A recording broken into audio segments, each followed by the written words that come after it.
Well, there you You go. just hate to hear it, Lutz. What? You hate to hear it here. Well, did you actually hear that? I think that was a phenomenal song choice. Yeah, but I'm just not in the mood for any of that.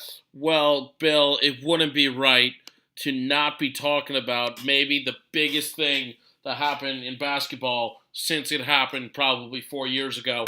What's up, everyone who's listening? Welcome back to Rambling Sports. My name is Lutz, sitting here in an office chair, but not actually working because it's in my house. South Philly Bill is probably in Manayunk, coming Yep, home from his 9 to 5 job that he really hates or loves. I have no clue. that's good. We're living. Getting the job done, getting Getting a the job good, done.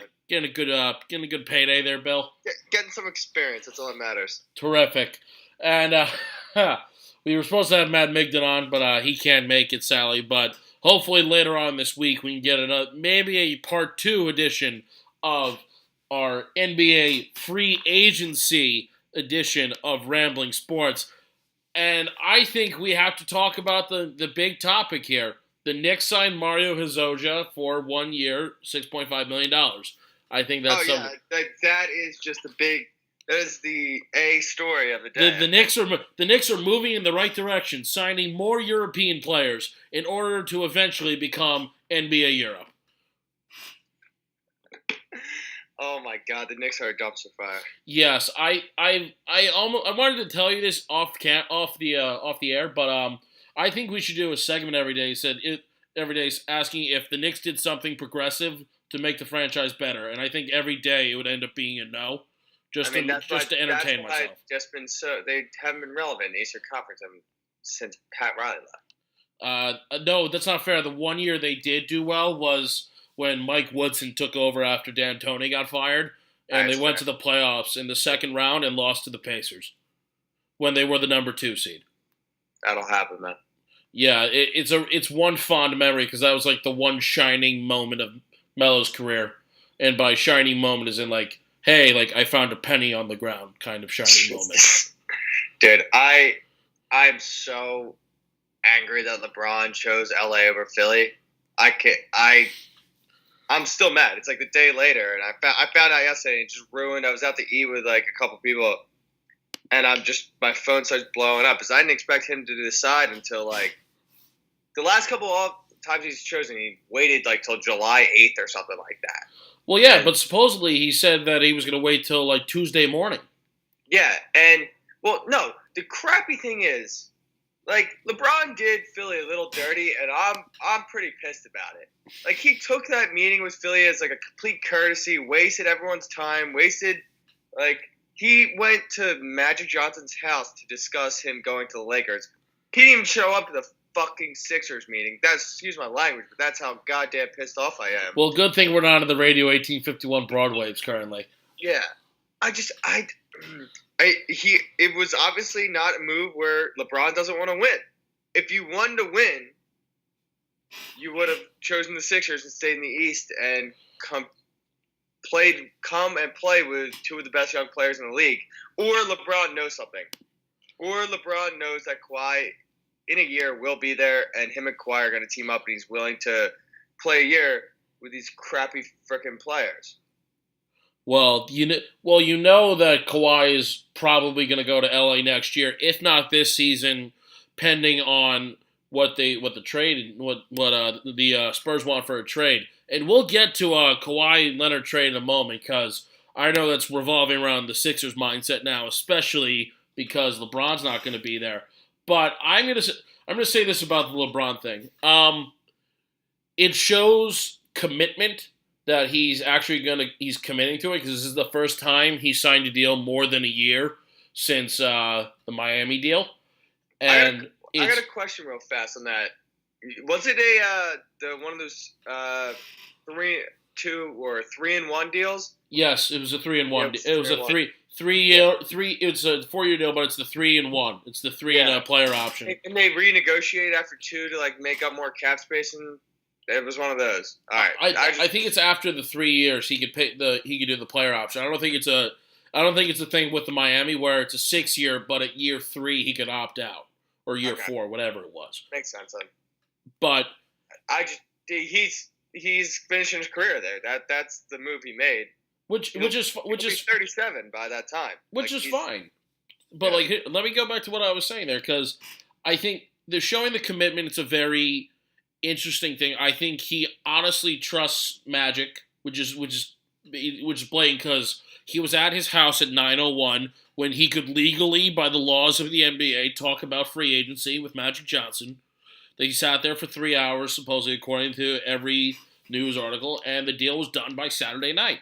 And that's just how it was. And what's kind of upsetting is that I'm happy for him that he wants to be in LA. He's making it was definitely, it seems like a family decision, and also a decision where he knows down the line he could probably win another two for the Lakers and end up with 5 titles, which is nice. It's good to see, but I I really don't want to see him like as a mercenary. You know what I mean? And I feel like that vibe could come around.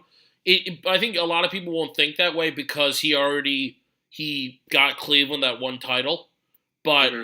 that's the one thing I was worried about when he was supposed to leave Cleveland a couple years ago, was kind of like, all right, he's just going to go to the next best team that has full of young guys and win titles. And Yeah. I think that's what. And I was talking to my brother about it the other day. He was thinking that he would go to Philly for 1 year and then end up going to the Lakers, and that would be something that would be in that mercenary title where it's like, all right, pay me and you'll win a title. You like Yeah. that I know. that I feel aspect that. of it I wouldn't be happy with. I just I just don't. It shows that LeBron just is in the next phase where he doesn't really care about winning all that much. Like if that's what the whole goal was, that like he would have either stayed in Cleveland and tried to bring people to Cleveland to win, or he would have went to the next best option, like which was the Sixers. If you would have put the 3 teams that were in the running for him, or he would have went to Houston, like something like that. The mercenary, I agree, would have been a Houston type of situation, but it shows that like he has all his money in LA, and his family's in LA. His family prefers LA. He's two houses there. Yeah, he's an LA guy now, which like more power to you. It wasn't a basketball decision. It was the rest of his life decision. Which if plenty of people make those decisions in regular workplace, like if we were talking about like a regular like CEO, this would be like a great move for somebody and like going to be like set up the rest of your life. That's what he did. But in a pure basketball sense, I don't agree with it. But I'm also biased and extremely disappointed. Well, yeah, I would be too as a Sixers fan, only because that, and again, like, sorry to bring up other people talking this, but when I was having the conversation with my brother, who would eventually I would want him to come on. I think he's a very good basketball mind for this. That it's very important to know that LeBron was not there in person. His representatives were there. Yeah, You think he would have? You think if he like, for me, that was the killer. I know, especially it was bullshit, John. John, it was bullshit. That was like when I saw that, I was like, "There's no way." Look, he's already signed. He might as well have signed on the dotted line with the Lakers already. When I saw that headline, he doesn't care about the Sixers. He's already made up his mind, and this is like kind of a charade where he has to look like he's weighing other options. yeah. That's how I felt about it.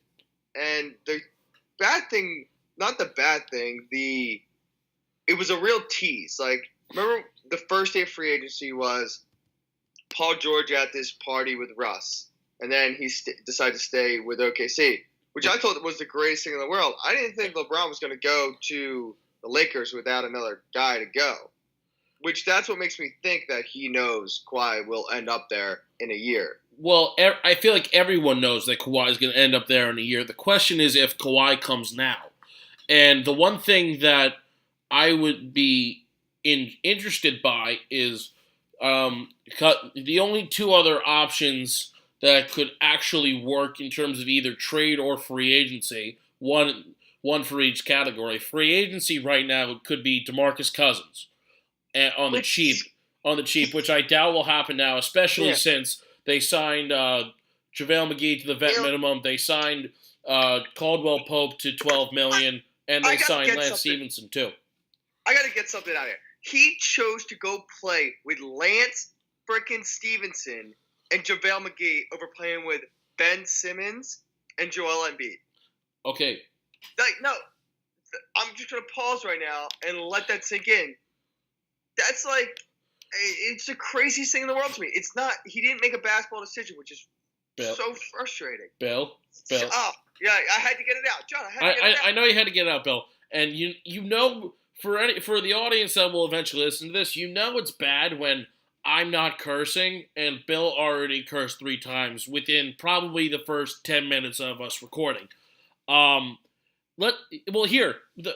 to your point, you know they signed right after he did. I know. They signed right after. He didn't choose to have Lance Stevenson on the team. The people that he decided to play with is basically he's working with Magic Johnson. That's what this is. He knew that they were working on signing them too. You don't think him and Magic laid out everything? LeBron doesn't go somewhere without at least 49% of the control of it, especially when the other guy's Magic Johnson.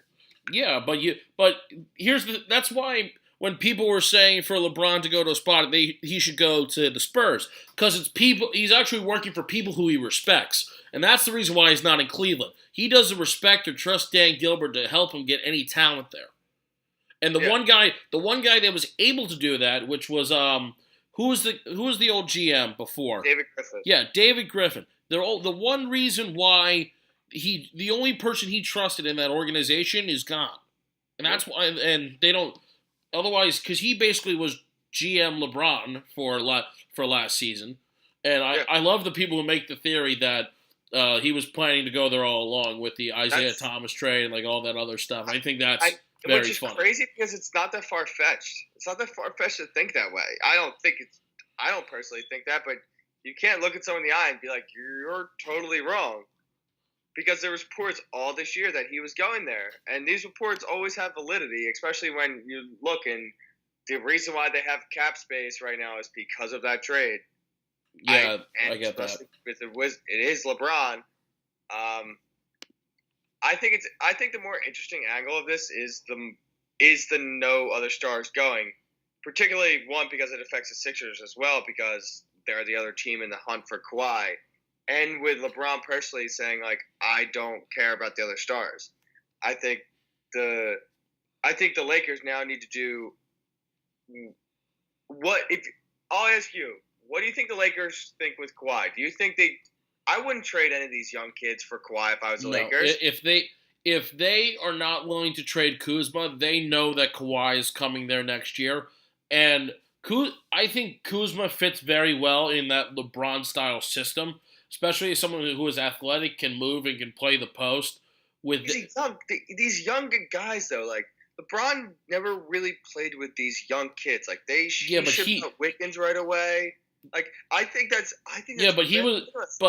trade those guys. I think LeBron is more willing to get rid of those young guys than Magic would be because Magic, one, drafted them and he wants to keep them and have them be a Laker.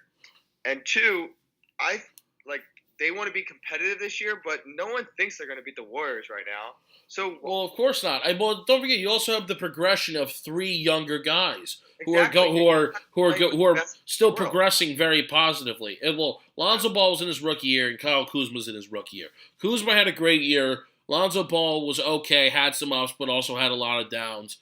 And Brandon Ingram did did okay compared to last year. Well, from last year compared to this year, he did it a lot better. So if you think about it in terms of the actual progression of, let's say they keep the team intact, the entire team's intact this way. You have LeBron James, who's basically going to be running the point with Lonzo Ball, but Ball is not a good enough shooting guard to be there. And you have three good ball handlers: Stevenson, LeBron, and Lonzo Ball. You have a 3-and-D guy in Caldwell Pope who's okay, but can get the job done. You have a good 3 in Ingram. You have a very promising athletic 4 in Kuzma, and you have nobody at center that I know of off the top of my head. that's why personally, if it was up to me, I would talk to DeMarcus Cousins and say, "Hey, you want to do a 1 year? You want to do a 1 year deal for like reasonably cheap, and then you'll get paid next year."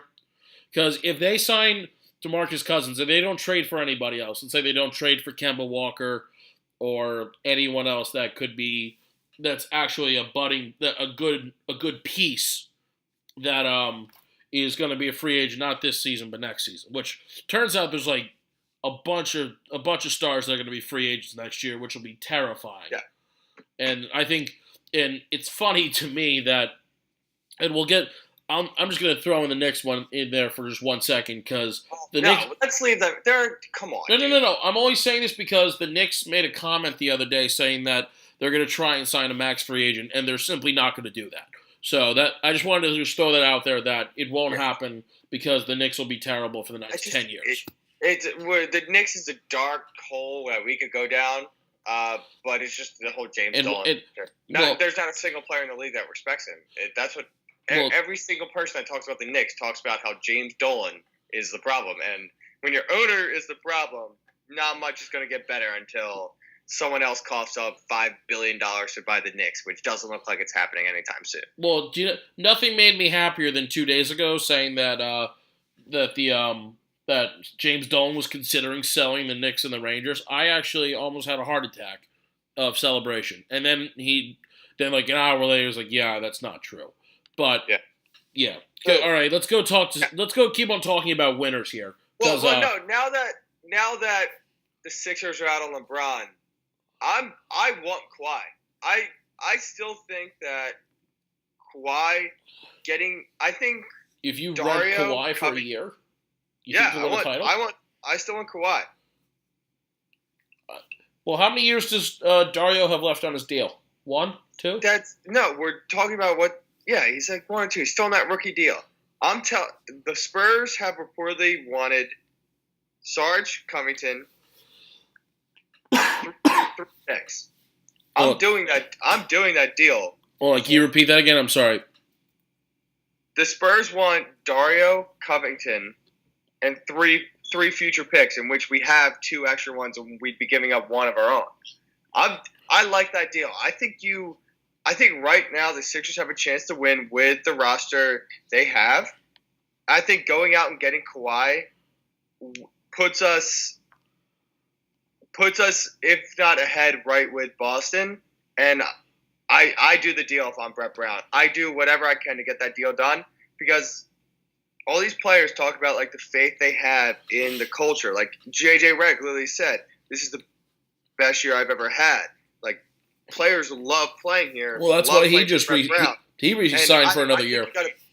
I think you got to bet on yourself if you're the Sixers. I thoroughly believe that. You bet on yourself and you go get Kawhi for this year, and then you try and convince him all year to stay.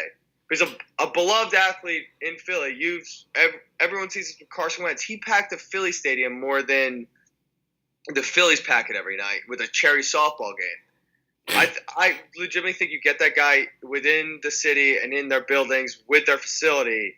I think they have a real shot at signing him. Because the same thing was said with Paul George. Everyone said Paul George is going to LA, and look what happened. He's just signed back with OKC. So I think you got to bet on yourself if you're the Sixers. I'm wondering your opinion on that. I think that's a very accurate statement. I think but the thing is, I don't know if I'm willing to trade up all of that. But then again, trade up all of that for him to go to LA. I think for a 1 year rental. I know when you put it, if you think about it, like he's guaranteed to go to LA. Yes, I agree with that, but he's not guaranteed to go to LA. Yes, every report is that he said it, that he's going to LA next year. Fine, but I think the Paul George is an indicator enough thing where you can change a superstar's mind enough on an LA, especially if you don't think he wants to play with LeBron. Yeah, that's the one thing I am interested by because how everyone's been reporting it, that it's obvious that he's a very quiet guy and he doesn't want to be in the most amount of spotlight possible.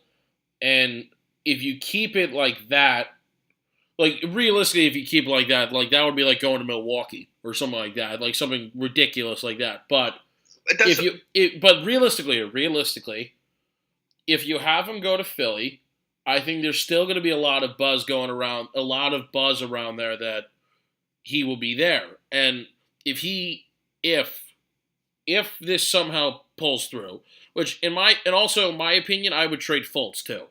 I'd give him Fultz as a bonus. It's like here, like we're basically taking away the best player on the most talented player on your roster since Tim Duncan. Here's like everybody. If you want, like keep a pick or two and give him Markelle Fultz as well. You keep so you have Ben at the point. You have Redick as your two. Kawhi is your three with that rookie getting in some playing time. You have whoever at the four. Maybe you can get one of your European players to show up who are overseas, or you sign a vet minimum to that, like maybe like Amir Johnson or something like that, and you put not David West. You put Joel Embiid in the center. That's a pretty good starting five. That could get you to the number. That could get you to the number 2 seed of the Eastern Conference and the conference finals in the East. Because there's me again. I was having a conversation with ironically again with my brother. I just realized that, and I think we came to the conclusion now. Debatably, the best player in the Eastern Conference is Joel Embiid. Like I don't know who. Every good player from the East is gone. Everyone. Unless you put Kyrie over top of him, or Giannis. It's unless you say Giannis or Kyrie. I mean, I certainly think. Or Embiid. You have those are your 3 best players in the East, and then everyone else is in the West. And I'll be honest, Ben Simmons is probably a top 7 player in the East too. And now he is, but I think. But then again, to be fair, he's a shot. In terms of his potential, he's a jump shot and like a below average 3-point shot away from being a superstar. I know. Like I don't like how people are kind of. This dude gets away from Kendall Jenner, he might actually become that one day. No, come on. That's not the Jenner Kardashian issue is not the source of Ben Simmons' problems. Well, no, I'm saying if he gets with them, we will have bigger problems than he not having a jump shot. Yeah. And by the way, thank the good Lord that JJ Redick re-signed. Because you already lost your 2 best 3-point, of your other 3 best 3-point shooters. Well, that's and Ilyasova and Bellinelli were rentals. Everyone knew that once we signed them, or they were bought out of their contracts and we signed them. Redick, I think the plan was always to see what to do if we got LeBron in free agency, or LeBron or Paul George. We didn't even get the chance to talk to Paul George. But the plan was always for Redick to come back on cheap. I figured that the entire season. Every quote that dude ever said was, "This is my favorite place I've ever played. I don't want to leave." Plus, he's getting paid $11 million a year. That's pretty damn good. He was getting paid like 17 last year, wasn't he? 23. Oh, 23. Now he's Now talk about a change. He's taking a $10 million pay cut. Exactly, and so that's part of what I'm saying is like players really, I think, see the culture that the Sixers have and see how much everyone likes playing together and playing for Brett Brown and playing in front of one of the better fans in the NBA, like Boston, LA, Sixers fans, and like they're all up there. They're all have great history of being great franchises. I know the Sixers are a tier below those other 2 teams, but in terms of all-time wins, they're right there with them. I get that. So I don't think the Sixers are dead. I think the Sixers aren't dead because they have two of the highest rising prospects in a conference that's very weak. Here's the one thing that's going to be interesting. I'll bring this up as a separate topic in a couple minutes, but let's say by the good graces of whatever that the Lakers go to the finals, which there's part of me that wants to see that happen only if it's Lakers Celtics, LeBron versus Kyrie. Talk about raking in money for the NBA. The best rivalry in the NBA over history of time, Lakers Celtics in the finals, and LeBron versus Kyrie. How crazy do you think that's going to be, and how many people will like in terms of talking about picking sides? I think like everyone, of course, a lot of people were in favor of LeBron James at Cleveland because no one wanted to see the Warriors again, except from everyone from Oakland, California. Now you think about it, a lot of people are going to be choosing which side. It's kind of like, okay, the LeBron haters will go with Boston, while every LeBron fanboy ever or the LA guy is going to go with the Lakers. I think in terms of a business move, the NBA, Adam Silver is probably jumping up and down in joy, and probably bought himself a new boat because LeBron's on the Lakers, and the amount of storyline / possibilities that will happen, and basically all the revenue that they will make because people are going to start tuning in more to the Laker games. And that's when the NBA has been very successful, is when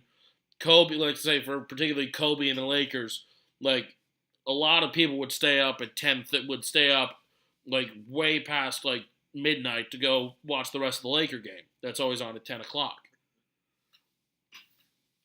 I don't know. I think that would be very interesting. I'm curious to hear your take about that. Yeah, I think rivalries are always great, and I like the. I don't know if I like the coastalness yet. You just want LeBron in a Sixers jersey? No, it's not so much that. I just want to be the team to beat LeBron now.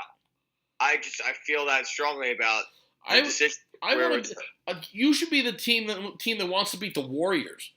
Because the war. Yeah, well, yes, I agree with that. If I thought you were saying with the sense that like LeBron in the finals, like I want, like well, LeBron in the finals will happen. Maybe not this year, but he will get to the finals at least twice in a Laker uniform, maybe more, depending on the eventual breakdown of the Thunder and the eventual breakdown of the Rockets and all that other stuff. I don't think so. Not the Thunder. I meant the Warriors. Sorry. Unless he gets another star along with Kyrie, Kawhi. I don't think LeBron, Kawhi, and the rest of that Lakers roster is not as good as the Houston Rockets roster, the Warriors roster. Just those two teams off the top. And who knows what happens in the rest of the Western Conference? Well, here's so competitive. I don't think that roster, because their players are so young, they wouldn't be competitive until probably LeBron's third year as a Laker, and then given the 4-year contract and then the 3+1. I don't know if I see it that way. I'm not as Put it this way, I'm not as confident as you are in that aspect. I'm only confident in I'm slightly confident in it because it's history that I guess history will always repeat itself, especially with a team like the Warriors, that something's going to happen where it'll break apart, whether Draymond Green ends up leaving because Klay Thompson will probably leave, and hell, Klay Thompson may go to the Lakers next year. Who knows? Like in terms of that team breaking down, you also have Chris Paul, who got a 4-year max, who's very injury prone, and he could get hurt. And Clint Capella could leave too, and that just has James Harden with a bunch of 3-point shooters, and that doesn't leave you anywhere. So there's a lot. Like LeBron has time, which for the first time maybe in his career, probably since the beginning of his career, people are willing to say, okay, give it a couple years until you win. And let's say they keep a semblance of that core together. My guess is Ingram's the first one to go. If they're trading for anybody, Ingram's probably the shiny piece of metal that they trade away. Because I believe Kuzma is if you already have a 3, Ingram's not necessary. You can get something for him and let him succeed elsewhere, like Victor Oladipo, for example. Let him succeed and grow into his own player. I think Lonzo Ball is he's just a mystery. Who knows what's going to happen with that? beyond intrigued to So, see LeVar Ball and LeBron James next to each other. So am I. That's one of the silver linings of this. We get to eventually hear LeBron James talk about LeVar Ball every day because LeVar will insert himself into every conversation about the Lakers. Even if Lonzo gets traded, he probably will. I think that's a really interesting side note or a really interesting outcome of his decision. Like, he chose to go with the most out there and maybe one of the smartest people that doesn't actually play in the NBA in terms of getting their name in front of people. Yeah, so I think that's a really interesting, like, how is that going to play out? Is LeBron going to like that, or will he like shut it all down? I wouldn't like it. I don't like. I'm not a big fan of the guy, but like I know eventually I'll probably get a big baller like long sleeve before the business shuts down. Like, because that's just iconic. Mm-hmm. It's like getting an XFL shirt, which now that the XFL's coming back, it's kind of okay. Like talk about an organization that's going to fail eventually. Mm-hmm. But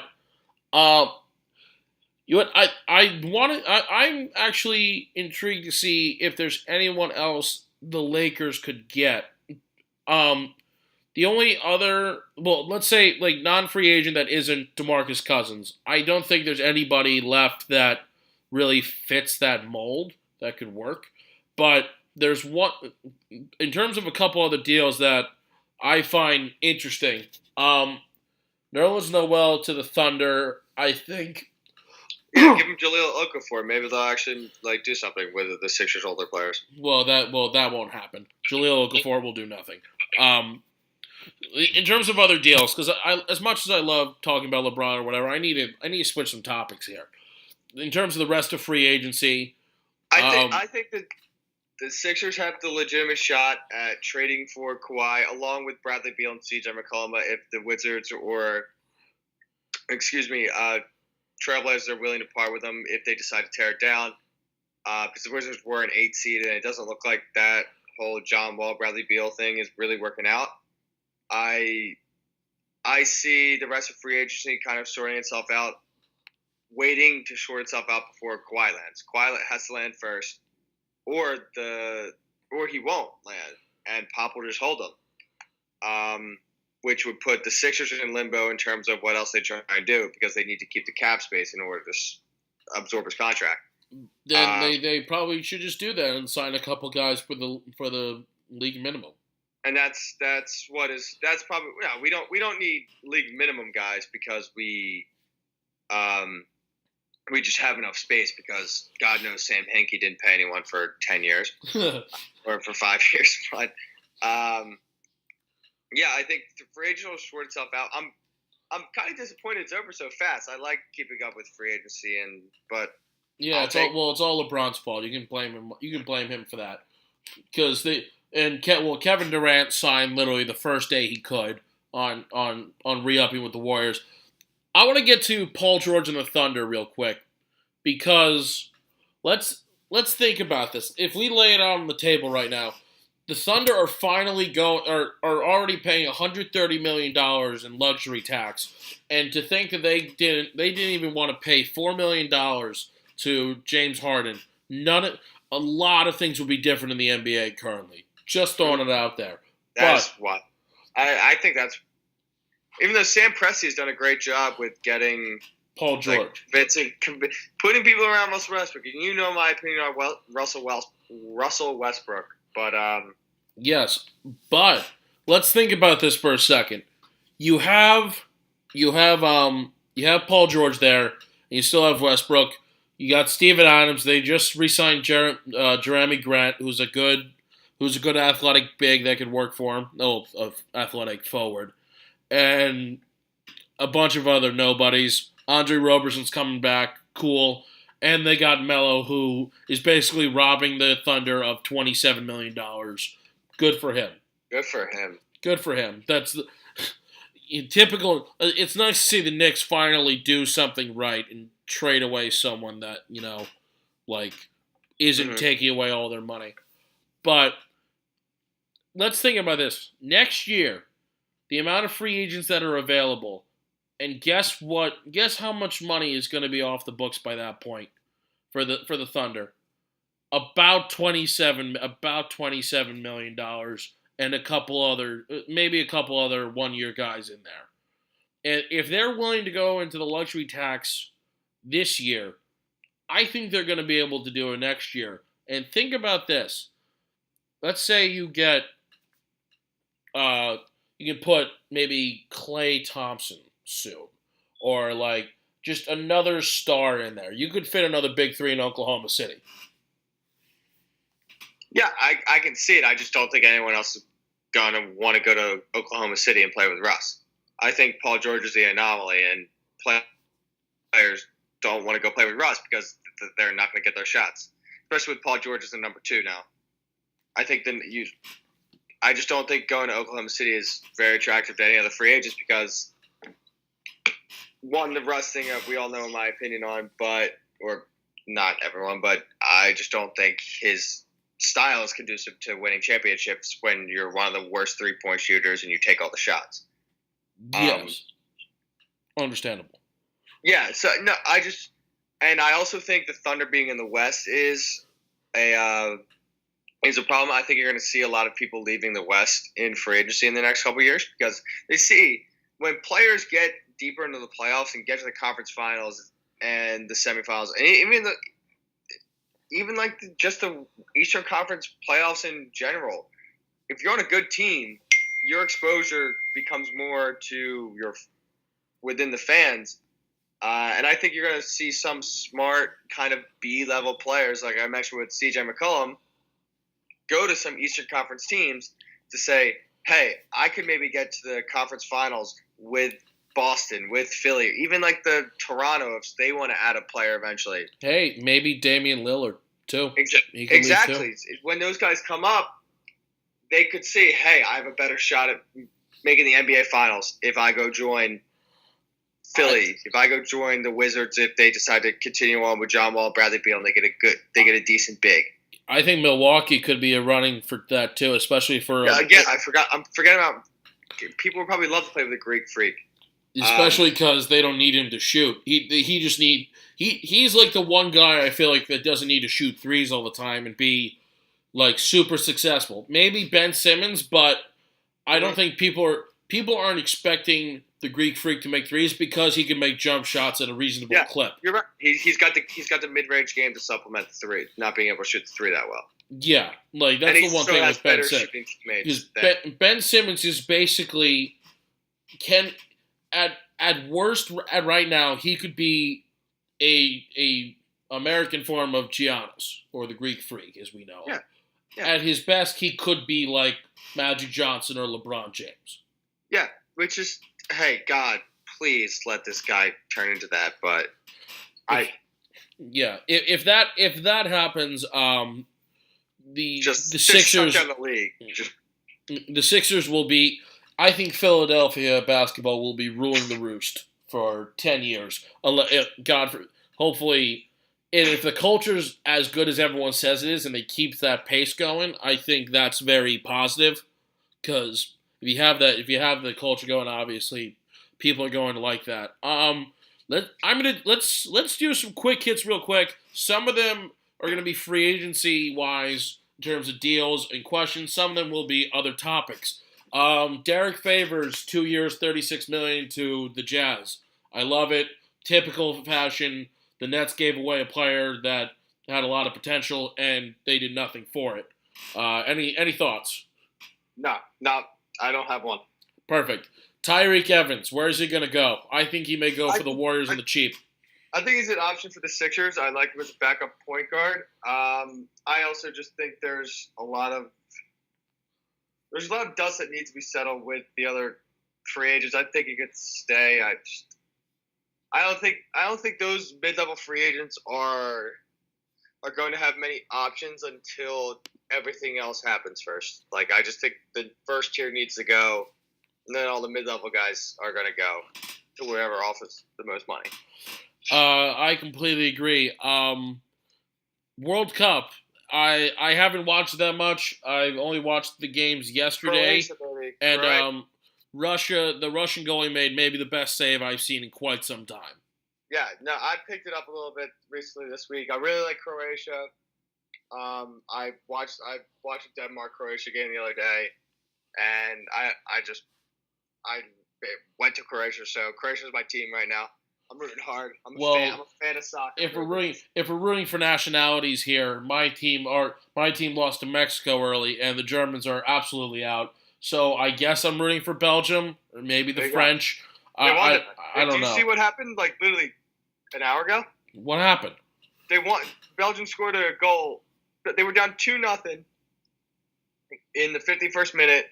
Came back to tie it, and then in the 94th minute, with 1 minute left in stoppage time, they scored the winning goal to advance. You know what? That's awesome. Good. You know what? Forget it. I'm rooting for Belgium. The FIBA qualifier was Thon Maker got into a very big fight, and so did basically the entire team of Australia versus the Philippines. That was really interesting to watch and kind of upsetting. Yeah, he was throwing around flying scorpion kicks. Yeah, that was a little too unnecessary. Baseball talk. Yanks are winning, and also I know we weren't here for this, but Yanks did beat 2 out of 3 from the Phils and should have gotten the sweep. I was at the second game. That Yankees are the most dangerous lineup I've ever seen in person. Yes, especially with the amount of hit. Again, with the other pieces that they could put in, swap in. Aaron Hicks had 3 home runs the other day, and he's not a starter. They're really freaking good. Yeah, awesome. They are really freaking good. Let's think. Anything else? Bill's doing well, man. Bill's doing well. Two back in the division. They're off today. Yeah, so. 2 back. They're only 2 back in the division. Are they going for the wild card yet or no? They're a game and a half back. Game and a half back from the second spot or the first spot? No, half a game back of the second spot. They were in it for a little bit. Then the Yanks series happened, but now they got 3 games against Baltimore this week, and the Yankees are playing the Braves. So hopefully we can pick up some ground in the division there. Well, that would be... Bills are very much in it. Look at that. We are actually kind of right with our picks for baseball. I am truly shocked. I know. And before I forget, even though this was 2 days ago, John Tavares of the Islanders signed 7 years with 7 years, $77 million with the Maple Leafs. I hate the Islanders, so I'm very happy. Let Toronto keep on doing well and whatever, because otherwise I really don't care. Yep. The Rangers are going to suck anyway. We already talked about our Knicks segment that we'll probably do eventually. James Van Reed's like back to the Flyers. Big. My Flyers friends think that's big. So. Oh well, that's great. All the Flyers fans are probably very happy, and I couldn't care less. Hopefully they lose. I think that's done for quick hits. Thanks for everyone who will eventually listen. We will obviously keep you up to date on what shows we will be able to do. We will hopefully do one eventually later on this week to get our good friend Matty Miggs on the air, because I know Migden and Bill will have a very fun argument. I will just sit back here and watch. And hopefully, if we get any luck in, we can try to get Oscar in to talk about soccer and actually talk about it instead of making it a quick hit. We could actually, expand on it a little bit just to make ourselves happy. Yep. Sounds like a plan, brother. That sounds like a great plan. Yeah, I'm sorry, guys, again for not doing as much shows as we can. We are very busy people. Bill has actually got to run soon. I got to go do other stuff as well. We will keep you guys updated as much as we can on the show. Thank you all for listening. My name is Lutz, South Philly Bill. I wish was on my left right now, and we are out.